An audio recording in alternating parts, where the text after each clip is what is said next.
بسم اللہ الرحمن الرحیم. آپ دیکھ رہے ہیں program colours of society presented by inspire digital media network, اور میں ہوں آپ کا میزبان نعیم ابراہیم. اور آج کا عنوان باغ میں ڈاکٹروں کی چیرہ دستیاں اور سسکتی انسانیت. اور آج کے ہمارے مہمان ہیں باغ کے ایک عمر رسیدہ سفید پوش گھرانے سے عبداللہ، جن پر طبیبوں کی جانب سے، ڈاکٹر کی جانب سے بہت سارے وار ہو چکے ہیں. آئیے جانتے ہیں ان کی آپ بیتی.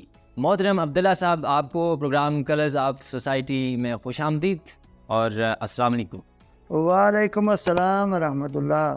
بہت شکریہ جی. بس جی آپ کا بہت شکریہ، آپ نے اس بیماری کے عالم میں ہمیں وقت دیا. اور کیسی طبیعت ہے آپ کی؟ اللہ کا شکر ہے، بس سانسیں چل رہی ہیں، زندگی کٹ رہی ہے. آپ اتنے مایوس کیوں بول رہے ہیں؟ کیا کسی سے شکوہ ہے آپ کو؟ ہاں، شکوہ کریں تو کس سے کریں؟ شکوہ وہاں جائز ہے جہاں پہ درد دل رکھنے والے انسان موجود ہوں. یہاں کی حالت ظاہر تو آپ کے سامنے ہے. قانون کے پیروکار اور جلاد ہی ہر طرف پائے جاتے ہیں. آپ کی یہ باتیں حیران کن اور تلخ کیوں ہیں؟ آخر آپ کے ساتھ ہوا کیا ہے؟ ذرا بتائیں ہمیں. بس بیٹا کیا سناؤں؟ اگر سناؤں گا تو آپ حیران ہو جاؤ گے. میں اس طرح کا مفلوج نہیں تھا.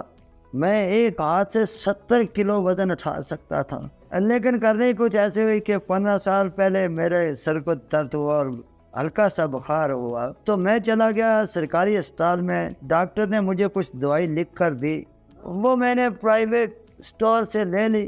2 ہفتے ڈاکٹر کی ہدایت کے مطابق میں نے کورس پورا کیا، اور جب میں نے وہ استعمال کی تو تب تک میرے معدے اور گردے اور پیتے کا بھی کام تمام ہو چکا تھا. جب میں ڈاکٹر کے پاس دوبارہ گیا تو ڈاکٹر نے کہا کہ آپ کے یہ ٹیسٹ ہونے ضروری ہے، اور یہ ٹیسٹ پرائیویٹ کروانے پڑیں گے، ہمارے ہاں یہ سہولت موجود نہیں ہے. آپ فلاں اسپتال میں چلے جائیں اور یہ ٹیسٹ کروا لائیں اور رپورٹیں مجھے لا کے دوبارہ چیک کروائیں. جب میں یہ ٹیسٹ کروا کے رپورٹیں لے کے اسپتال دوبارہ پہنچا، ڈاکٹر کے روم کے سامنے انتظار کرنے کے لیے بیٹھ گیا وہاں پر، تو کچھ وقت گزرنے کے بعد مجھے گیٹ کیپر نے پوچھا کہ آپ یہاں کیا کر رہے ہیں؟ ڈاکٹر صاحب کا ڈیوٹی ٹائم ختم ہو چکا ہے اور وہ پرائیویٹ بیٹھیں گے، آپ وہاں ہی ان کے کلینک میں چلے جائیں. تو پھر کیا آپ ان کے کلینک میں گئے؟ جب وہ رپورٹوں کی گٹھڑی اٹھائے میں ڈاکٹر صاحب کے اپنے پرائیویٹ کلینک پہ پہنچا تو وہاں گیٹ پہ پہنچتے ہی گیٹ کیپر نے کہا کہ یہ کہاں جا رہے ہو؟ میں نے گیٹ کیپر کو کہا کہ ڈاکٹر صاحب نے مجھے یہ ٹیسٹ لکھ کے دیا تھا، میں یہ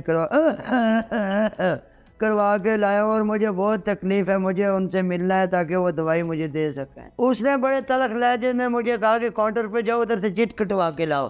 کاؤنٹر پر پہنچ کے وہاں دیکھا ایک لڑکی بیٹھی تھی. اس کو میں نے کہا کہ میں نے یہ رپورٹیں ڈاکٹر صاحب نے لکھ کے دی تھی اور میں یہ اب چیک کروانی ہے. تو اس نے کہا کہ 1000 روپیہ دو، میں آپ کو چٹ دیتی ہوں اور آپ لے جائیں چیک کروا سکتے ہیں، اس کے علاوہ کوئی حل میرے پاس نہیں ہے.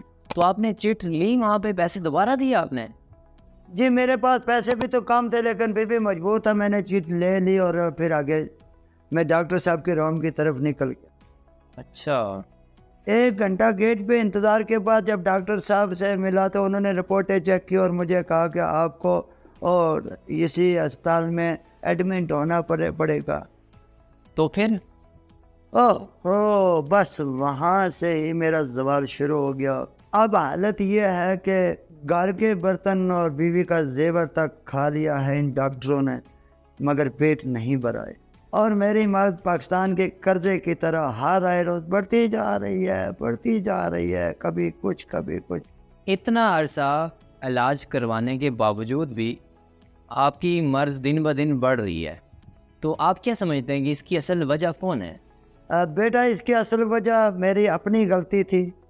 میرے سر درد تھا اور ہلکا سا بخار تھا، جو گھر میں کچھ دیر کے بعد کچھ کھانے پینے سے کسی ٹھنڈے گرم سے ٹھیک ہو سکتا تھا. تو بس میں ان جلاد صفت ڈاکٹروں کے ہتھے چڑھ گیا. سر درد کی دوائی کے بدلے میں پتہ نہیں کون سی دوائیاں مجھے دے دیں اور مجھے بہت سارے امراض لاحق ہو گئے، اور میری زندگی میرے لیے ان ڈاکٹروں نے مصیبت بنا دی. اور اللہ کا شکر ہے کہ میرا ابھی کچھ رزق پانی بقایا ہے، لیکن اللہ معاف کرے دن میں کتنے ہی لوگ ان جلاد صفت ڈاکٹروں کے ہاتھوں قتل ہو جاتے ہیں۔ ابھی میں آپ کو کل کی بات ہی سناتا ہوں۔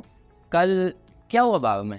سننے میں آیا ہے کہ عارضہ قلب میں مبتلا ایک خاتون جب ڈاکٹر کے پاس گئی تو اس کے ساتھ بھی میرے جیسا ہی ہوا۔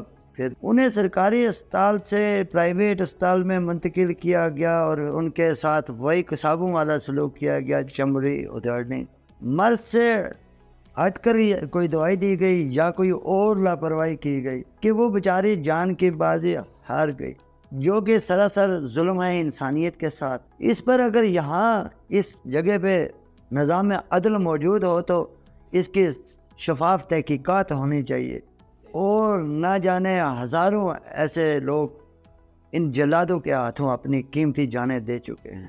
ویسے یہ جو باتیں آپ کر رہے ہیں، اگر واقعی ایسا ہوا ہے تو یہ تو ہماری اسٹیٹ کے لیے لمحہ فکریہ ہے۔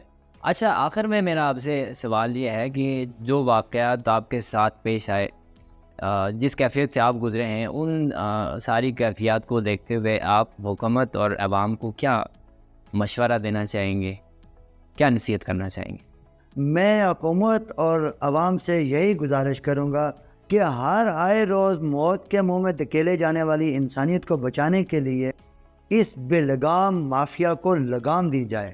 جو میڈیسن آ رہی ہے اس کی کوالٹی کو بھی چیک اینڈ بیلنس میں رکھا جائے، اور عوام سے یہ گزارش کروں گا کہ اس سے پہلے اس گناونی حرکات اور کاموں پر آواز نہیں اٹھائی ہے۔ اللہ کا دیا ہوا جینے کا حق اور قانونی جو آپ کے حق ہے وہ حاصل کرنے کے لیے اپنی آواز بلند کریں اور اس سسکتی بلکتی انسانیت کو موت کے منہ میں جانے سے بچائیں۔ آپ کی باتیں سن کر ہم بہت حیران ہوئے ہیں، اور امید ہے میرے جو دیکھنے والے ہیں ان کو بھی اس سے کچھ سبق مل جائے گا۔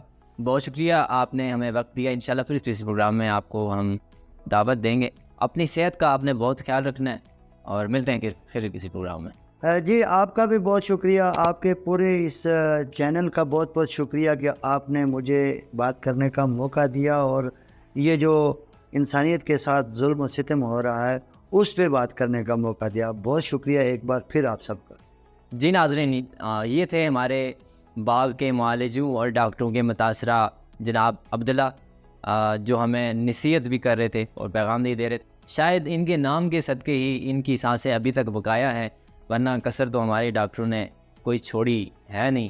ویسے ڈاکٹر سارے ایسے نہیں ہوتے، ایک جیسے نہیں ہوتے، کچھ اچھے بھی ہوتے ہیں، لیکن اکثریت ڈاکٹروں میں ایسی پائی جاتی ہے جن کا ذکر جناب عبداللہ صاحب نے کیا۔ ملتے ہیں پھر کسی پروگرام میں، اپنا بہت سارا خیال رکھیے گا، اور دیکھتے رہیے program colours of society presented by inspire digital media network. اپنے میزبان نعیم ابراہیم کو دیجیے اجازت۔ اللہ حافظ، اللہ نگہبان۔